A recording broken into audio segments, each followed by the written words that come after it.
Bom, primeira aula do nosso curso, a ideia aqui vai ser apresentar, então, quais são os principais reatores, para que eles servem, enfim, uma visão geral sobre reatores químicos. Primeiro, o que é um reator e para que ele serve? Bom, reatores são equipamentos projetados aí para transformar matérias-primas em produtos em escala industrial. Existem reatores que operam em escala laboratorial, mas o foco desse curso vai ser os reatores industriais. O importante é que a transformação de matérias-primas em produtos vai acontecer por meio de reações químicas. Então, é preciso que haja uma reação química para que o equipamento seja considerado um reator químico. Importante aqui, essa definição ela não vai incluir vidrarias de laboratório e qualquer coisa que porventura aconteça dentro de laboratórios que envolvam reações químicas. Então, alguma etapa analítica, por exemplo, que você precisa converter algum reagente em produto, o equipamento, que isso vai estar acontecendo, a gente não vai estar definindo ele em específico como um reator. E para que o reator químico serve? Mais importante é a gente ter um único lugar para controlar todos os parâmetros da nossa reação. Isso vai ser importante para a gente poder maximizar o nosso rendimento. Então, se eu tenho uma reação, por exemplo, A dando B, quanto mais eu conseguir converter de A em B, mais eu vou ter matéria-prima se transformando em produto, melhor para mim. Também por uma questão de custo, então, dependendo da reação química que eu tenho, eu preciso ajustar alguns parâmetros. Se eu tiver um único equipamento que me permita ajustar todos esses parâmetros, eu consigo ter uma redução de custo, isso também é bom para mim. E por fim, aí, questões de segurança. Então, algumas reações elas são muito exotérmicas, então a temperatura para essas reações aumenta muito rápido. Em alguns casos, o aumento da temperatura ele pode chegar a interferir na estrutura do próprio reator, então controlar isso é um parâmetro importante. De repente, eu tenho reações que aumentam muito a pressão dentro do meu reator, por conta da liberação de CO2 e algum gás, por exemplo. Então, eu conseguir fazer esse controle também é importante por questão de segurança. E por fim, aí, liberação de gases, seja para aumento de pressão, por exemplo, ou algum gás tóxico, alguma coisa assim que precisa ser controlado, que não pode sair para o meio ambiente. Então, eu tendo um único equipamento para fazer isso, eu consigo ter esse controle de uma forma melhor. Bom, e quais são os tipos de reatores? A gente tem uma série de classificações que nós podemos utilizar para os reatores químicos. O primeiro deles é uma classificação que a gente utiliza tanto para o reator, mas a gente também pode utilizar para os processos. Então, eu tenho processos em batelada, mas eu também tenho reatores batelada. Processos em semibatelada e reatores semibatelada. Processos contínuos e reatores contínuos. Qual que é a ideia? Da mesma forma que o processo, isso é bem didático sobre a característica do reator. Então, processos bateladas são processos que não admitem entrada ou saída. Da mesma forma, reatores bateladas são reatores que não admitem entrada nem saída durante a reação química. Então, se eu tenho um reator aqui, por exemplo, eu adiciono meus reagentes, fecho esse reator e ele vai ficar aqui, os reagentes vão ficar aqui sendo convertidos em produtos por um determinado tempo X. Eu não tenho nenhuma outra entrada e nenhuma outra saída enquanto essa reação estiver acontecendo. Deu o tempo que eu pré-determinei para a minha reação, eu abro esse reator, ou abro uma válvula aqui e retiro todos os produtos ou reagentes não reagidos. Então, o reator é batelada, tanto o meu processo também vai ser batelado. Para reatores semi-batelada, qual que vai ser a ideia? Eu vou adicionar meus reagentes e aí eu tenho duas possibilidades. Ou eu continuo adicionando reagente aqui dentro, mas eu não tenho nenhuma retirada de produto nem de reagentes não reagidos. Ou eu vou adicionar meus reagentes, fecho meu reator e aí porventura eu vou tendo a saída aqui de produto ou de reagentes não reagidos ou de algum componente específico, algum gás, por exemplo, que é formado aqui, mas eu não tenho nenhuma outra entrada. Então, basicamente, no processo semibatelada, ou eu vou continuamente adicionar alguma coisa sem a retirada de nada, ou eu continuamente estou retirando alguma coisa, mas sem a entrada de nada. Então, isso que vai caracterizar o processo semibatelada. E os reatores semibatelada também. Para reatores contínuos, bom, continuamente eu estou adicionando reagente, continuamente eu estou retirando produtos ou reagentes não reagidos. Para reatores contínuos, a gente tem uma gama de tipos de reatores contínuos, então isso não é uma classificação única para um reator, tem vários reatores que podem se enquadrar aqui. Eu também posso classificar meus reatores como homogêneos ou heterogêneos, está muito ligado à fase que está atuando. Então, reatores homogêneos, tudo está na mesma fase, então meus reagentes são líquidos, meus produtos são líquidos, enfim, é tudo igual. Para reatores heterogêneos, eu posso ter, por exemplo, uma fase gasosa de um reagente e algum outro componente sólido ou algum outro componente líquido. Então, eu vou ter várias fases presentes dentro do meu reator. Eu posso classificar também os reatores como catalíticos ou não catalíticos, e aqui acaba sendo muito didático, né? Os reatores catalíticos vão ter catalisador, os não catalíticos não vão ter catalisador no meio da reação. Eu também posso definir meus reatores por categoria.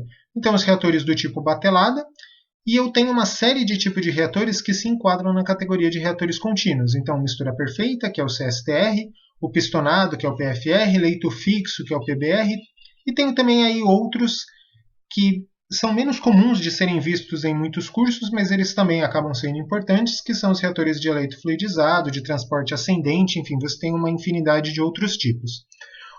O que vai ser mais focado nessa disciplina são os reatores batelada, mistura perfeita e o pistonado, né, o PFR. Nós vamos ver um pouco lá de reatores de leito fixo, PBR, e um pouco do fluidizado e do transporte ascendente, mas o foco principal vai estar nesses 3 primeiros reatores, que acredito que são os mais vistos nos cursos por aí. Então vamos falar um pouquinho de cada um deles.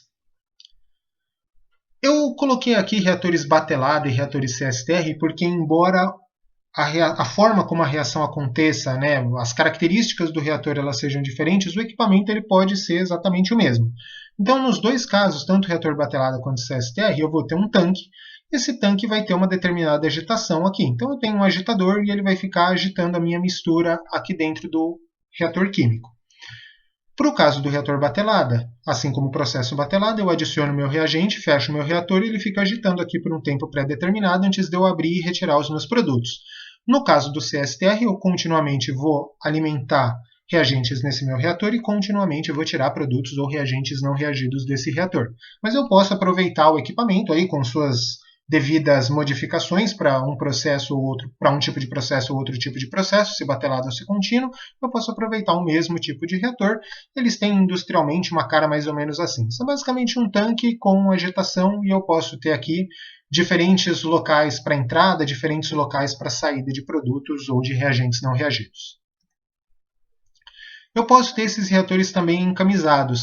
Então, dependendo se eu tiver uma reação que ela libera muita energia, por exemplo, eu preciso estar continuamente resfriando esse reator, eu posso ter uma jaqueta aqui para resfriamento que ela acaba aparecendo na forma dessa serpentina. Então, reatores que têm essa característica externa aqui, muito provavelmente você tem alguma serpentina que permite o resfriamento desse reator. Ou também, se você precisar aquecer o meio reacional, essa serpentina também pode ser usada para isso, embora mais comum seja o resfriamento mesmo. Bom, os reatores PFR eles são basicamente uma tubulação. Então eu tenho uma tubulação, esse tipo de reator é um tipo de reator contínuo. Então, para esse reator eu tenho continuamente uma alimentação sendo colocada nele, continuamente produtos sendo retirados ou reagentes não reagidos sendo retirados desse reator. Lógico, se eu tiver um reator, nós vamos fazer os equacionamentos mais para frente, mas, por exemplo, se eu precisar de 10 metros de um reator, por exemplo, de comprimento para que uma reação aconteça num PFR, eu não vou ter 10 metros de um reator numa tubulação única.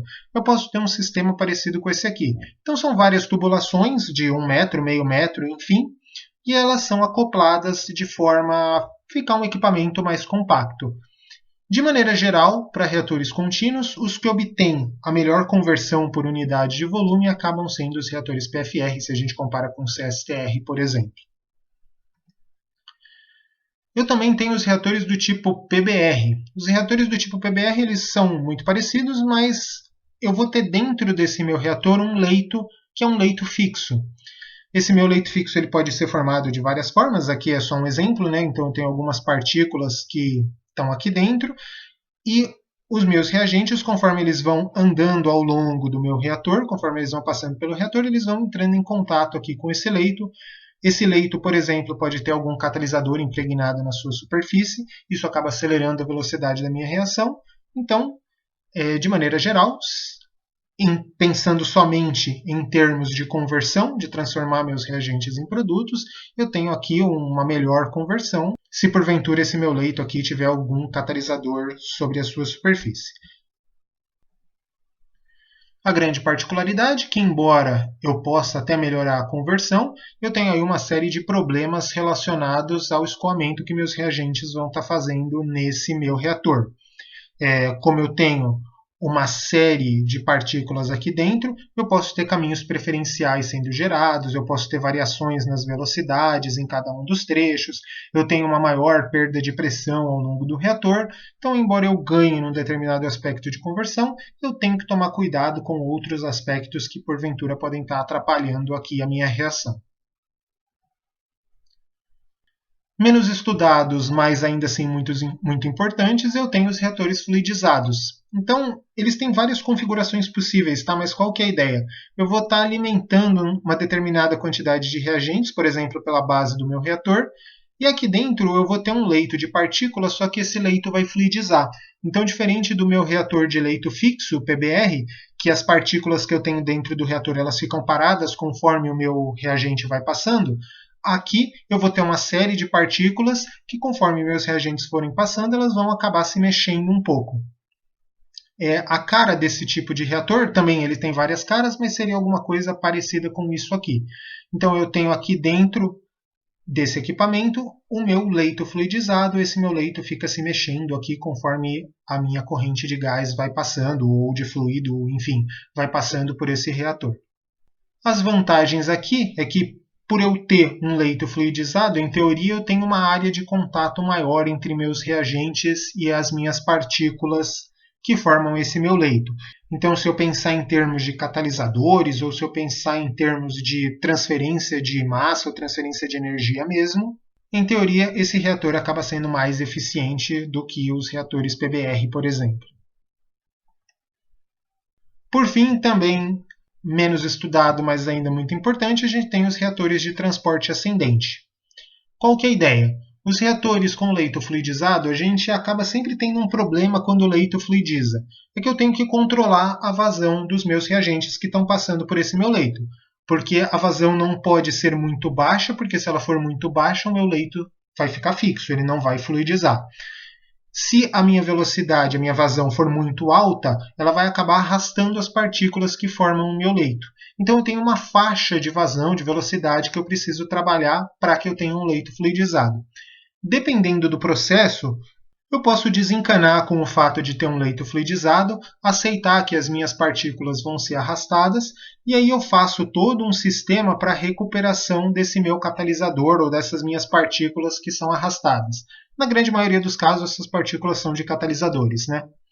Então, conforme a minha alimentação é feita e os meus catalisadores são arrastados, eu tenho aqui um determinado momento que eu faço a separação, esses meus catalisadores eles voltam aqui, seja por um processo de regeneração ou seja simplesmente para serem colocados mais uma vez dentro do meu reator. E aí eu posso ter uma saída, por exemplo, na parte de cima para retirada aí de produtos, reagentes que porventura não reagiram, enfim. Mas eu tento fazer esse sistema para preservar meu catalisador que ele não seja arrastado junto com a minha corrente. Industrialmente, ele teria uma cara mais ou menos desse tipo. Bom, por essa primeira aula foi isso. Espero ter conseguido apresentar os principais tipos de reatores para você. Não se preocupa muito ainda com a nomenclatura, com o tipo, para que o reator serve, porque mais para frente a gente vai estudar cada um desses reatores, lógico que dando mais enfoque para os reatores Batelada, o CSTR e o PFR. Mas a gente vai ver aplicações, equacionamentos de todos esses reatores também. Bom, por essa aula é isso, a gente se vê na próxima aula e até mais!